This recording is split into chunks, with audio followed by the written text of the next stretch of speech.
Hola a todos, bienvenidos a la cápsula número 5 de la materia Metodología y Arquitectura. Yo soy el maestro José Rueda y les voy a estar acompañando durante esta cápsula. Comenzamos. Muy bien, en esta ocasión vamos a comenzar con la unidad número 2, información. Vamos a hablar específicamente de los sistemas de clasificación de la fuente de información. La información es el recurso fundamental de la sociedad contemporánea.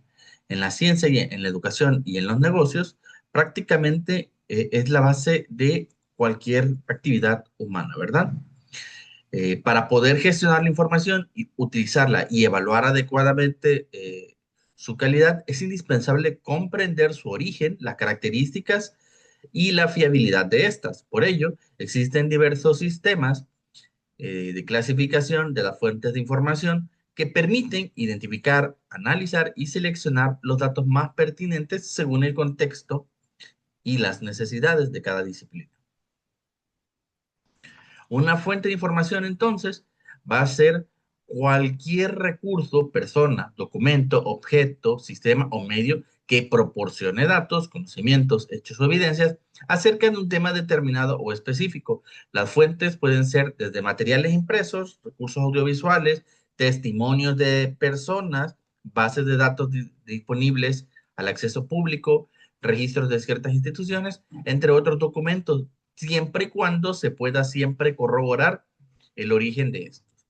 La clasificación de las fuentes de información facilita la identificación de su utilidad, confiabilidad y pertinencia. Además, ayuda a organizar el conocimiento para una consulta y un análisis que a su vez facilitará el proceso de las investigaciones. A lo largo del tiempo se han desarrollado diferentes sistemas para clasificar las fuentes de información, cada uno con criterios específicos según los campos de aplicación, el formato, el origen y el tipo de contenido. A continuación, presentamos una clasificación destacada y que se suele utilizar en el ámbito académico y profesional. Sin embargo, no necesariamente vamos a poder o se va a clasificar de este modo.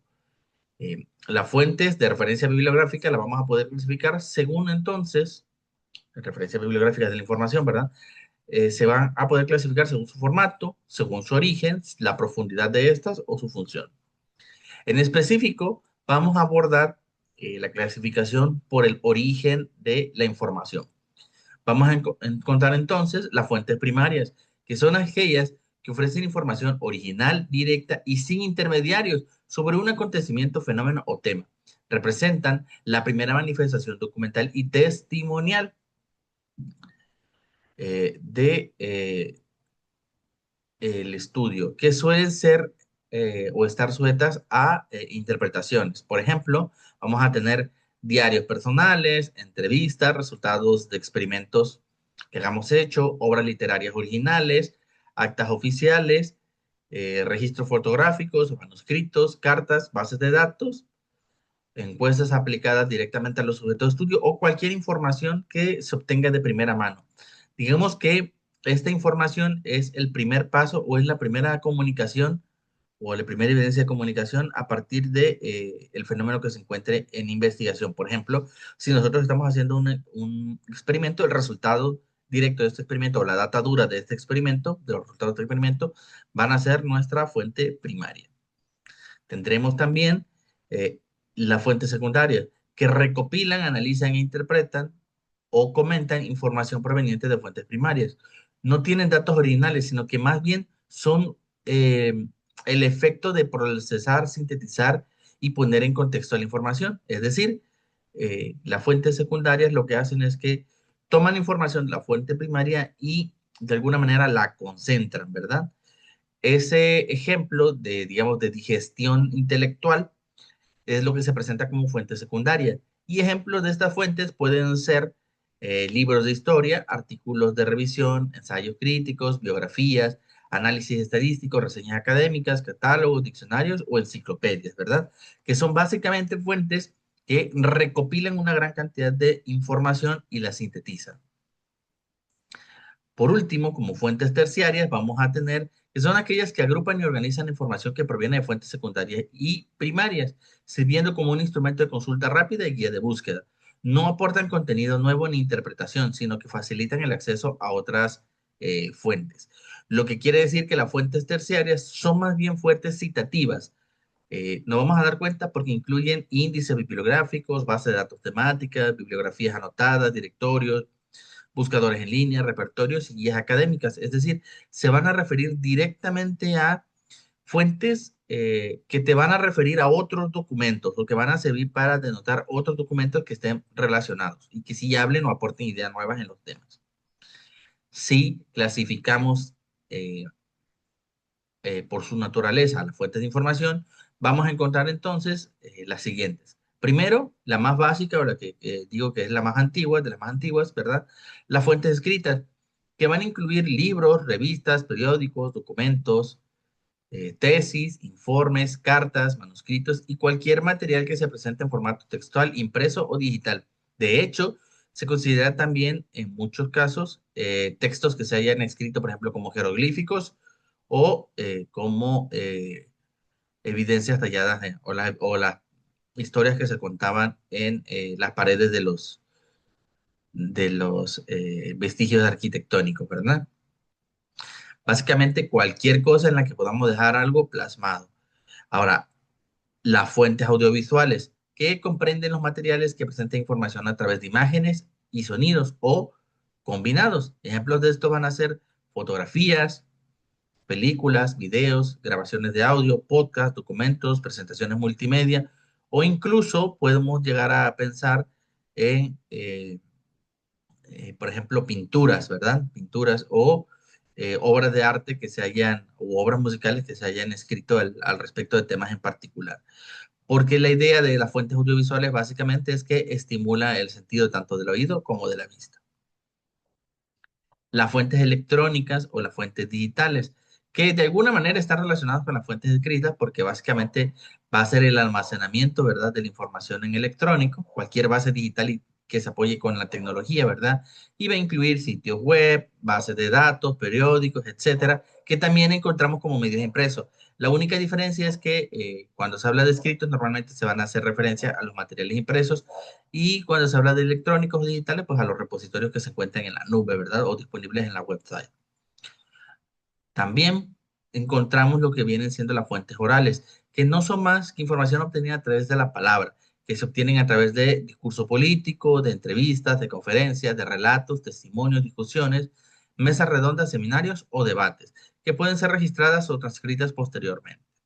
Las fuentes orales sirven como una fuente primaria básica que te permite posteriormente consultar los documentos que hablen acerca de la exposición oral de esos argumentos como fuente secundaria. Por último, vamos a encontrar lo que conocemos como son las fuentes físicas y materiales.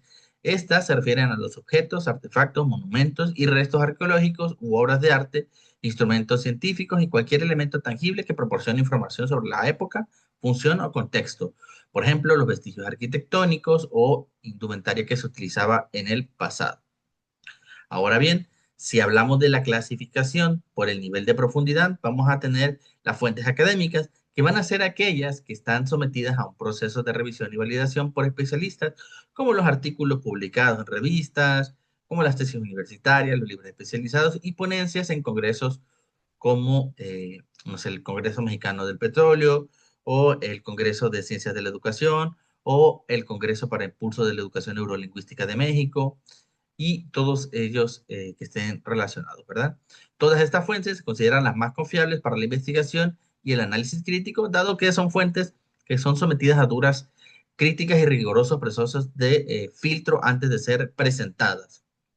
También vamos a encontrar en este sentido de la profundidad las fuentes contrarias, que serían las no académicas, que va a incluir material informativo que no pasa por revisión científica, sino que se presenta como prensa general, blogs, opiniones personales, sitios de divulgación y publicaciones institucionales cerradas, aunque pueden ser útiles para conocer algunas partes del contexto o del sentir de una comunidad específica, normalmente no se consideran fuentes lo suficientemente confiables para sustentar actividad de investigación académica debido a que no tuvieron un filtro tan riguroso. Clasificando ahora las fuentes de información como fuentes según su propósito o función. Vamos a tener las informativas, cuya función va a ser principalmente, pues, comunicar, ¿verdad? Informar hechos, datos o conocimientos. Se utiliza mucho como en manuales, enciclopedias o informes técnicos. O incluso, por ejemplo, se puede hablar de los informes de gobierno que pues son información o una fuente de información precisamente informativa, ¿verdad? También tenemos fuentes de referencia que sirven para consultar temas puntuales, definiciones o datos específicos que requieran alguna aclaración. Ejemplo de esto va a ser diccionarios, glosarios, almanaques, atlas, bases hemerográficas o cualquier información que sirva básicamente para comprobar datos, ya sea por definición o contexto. Tenemos las fuentes analíticas, que estas van a proporcionar un análisis o una interpretación de algún fenómeno u hecho. Aquí vamos a encontrar todo aquello que requiera haber pasado la lupa de la crítica por medio de ensayos, opiniones, investigación científica o incluso críticas literarias o, en el caso, por ejemplo, de las disciplinas gourmet, bueno, críticas gourmet, ¿no? Básicamente, las fuentes analíticas son cualquier fuente que proporciona un punto de vista acerca de un fenómeno o evento, ¿verdad? Y por último, vamos a tener las fuentes persuasivas, que su objetivo principal va a ser convencer, que las fuentes persuasivas son las que se utilizan, por ejemplo, en las campañas políticas, ¿verdad?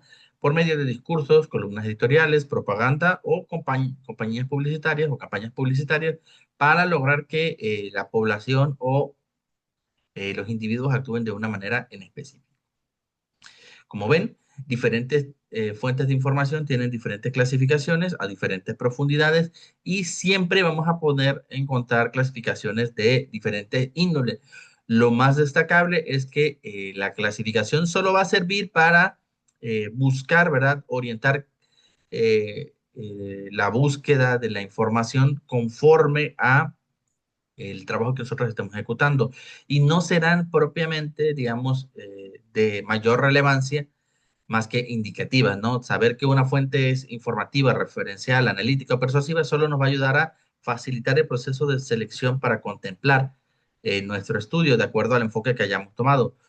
Más no representa ninguna limitante, es decir, un estudio puede recurrir o una investigación puede recurrir a cualquiera de los cuatro tipos de fuentes o a cualquiera de las clasificaciones que vimos anteriormente y no por eso dejar de tener validez.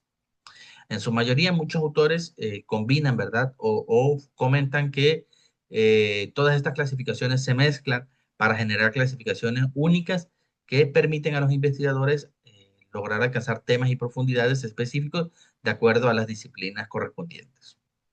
Muy bien, eso es todo por esta cápsula. Nos vemos en la siguiente.